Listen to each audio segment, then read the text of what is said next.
I mean, it's just, it was a kind of interesting process, even I've gotten through several revisions with the student I was working on this with. The last round of revise and resubmit feedback I got on this one caregiving paper I've been working on the last several months. As I said, why don't you put this piece that you've got at the end at the beginning? And I thought, well, I mean, actually, I have reasons why it was at the end, but I moved it back to the beginning, and I thought, well, they're right. It does actually work better this way. Okay. Anyway,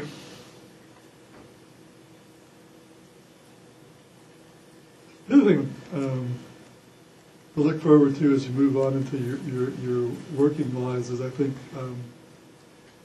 after you've been in the gerontology world here for a while, and graduate school does, or at least certainly should, kind of keep pushing you towards the outer limits of your knowledge and intellectual skills, and often kind of leaves you for that reason, maybe keenly aware of what isn't settled in the field and what we don't know yet, which is actually a good thing in a lot of ways. And then you find when you move out into the rest of the world that actually your expertise won't be so much about those things. It'll be about the things that by the time you get done here, you'll think that everybody knows. And then you get out into the work world and you find out that actually very few people know the stuff that you think that everybody knows now. Because you're thinking like a gerontologist. Hopefully towards the end of, or somewhere along your training, you start to develop what the late Chuck Longino called the gerontological imagination.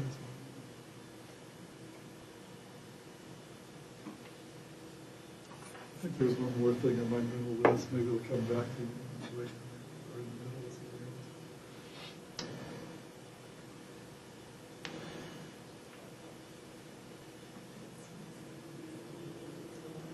So we're sort of, at this point, although we're still talking about lifespan developmental psych methods, we're stepping off from this whole sequence. Like up until now, we've almost entirely have been talking about perception, cognition, intellectual functioning, and so forth.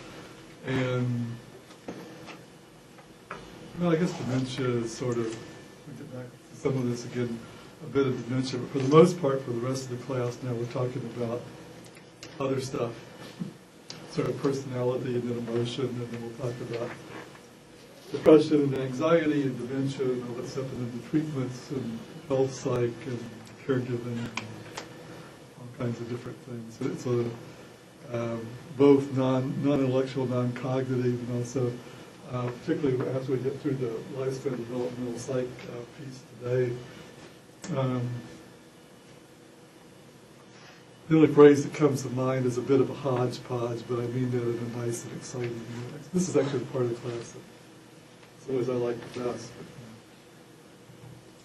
So what is personality? It's one source of individual differences. As we've seen from the very beginning of this class, there are individual differences in everything, from vision and psychomotor speed and whatnot on upwards.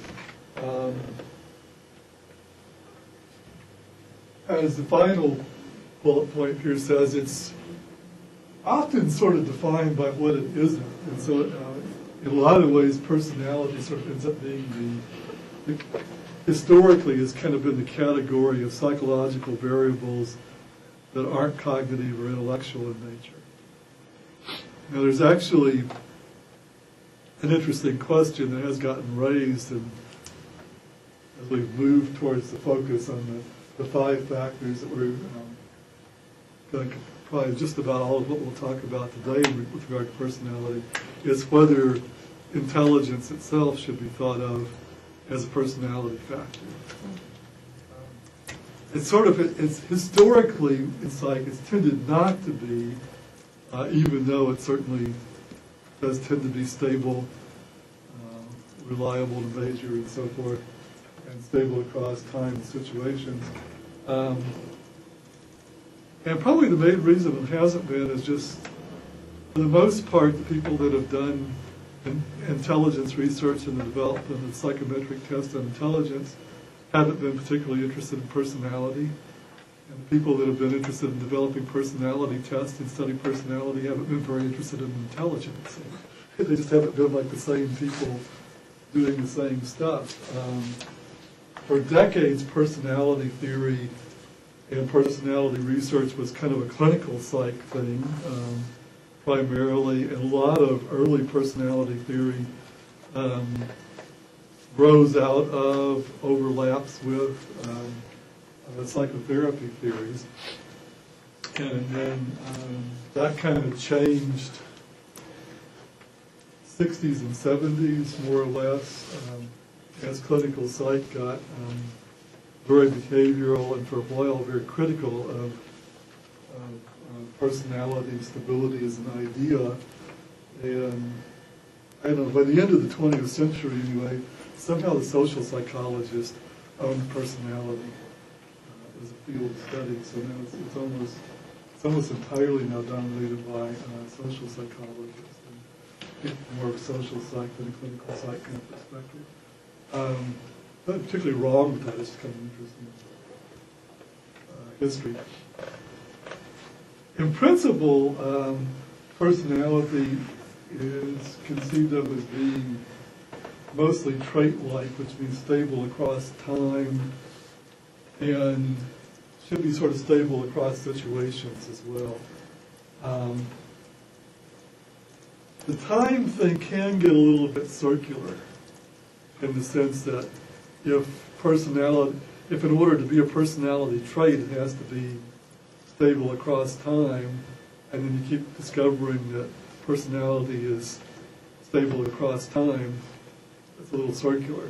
It's a little less circular because, at least initially, a lot of the definitions of where people were looking for test reliability and stability was across like months, and maybe like 1 or 2 years, and then lifespan, developmental psych, geropsych, moved that into looking at like years and decades. And this is actually a huge shift.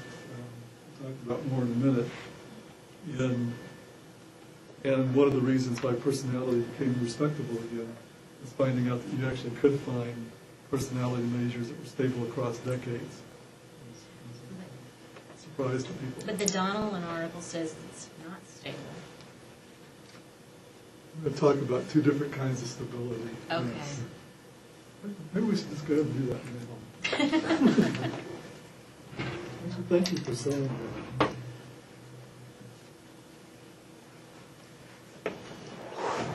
This does turn out to be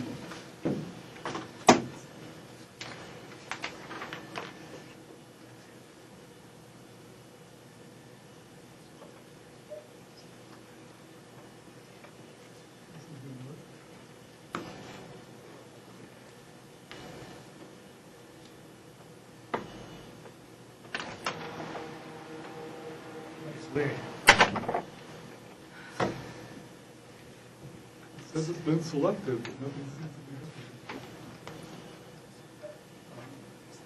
happening. Okay, thank you.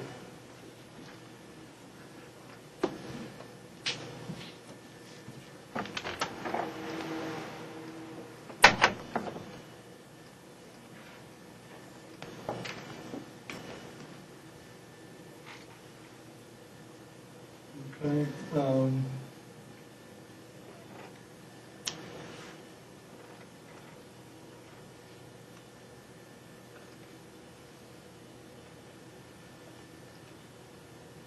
One kind of stability,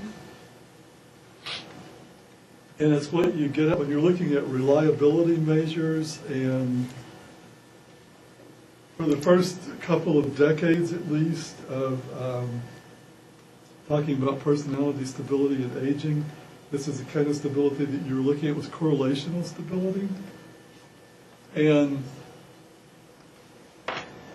correlational stability basically says that if you're the most extroverted person in the room today, 10 years from now, you'll still be the most extroverted person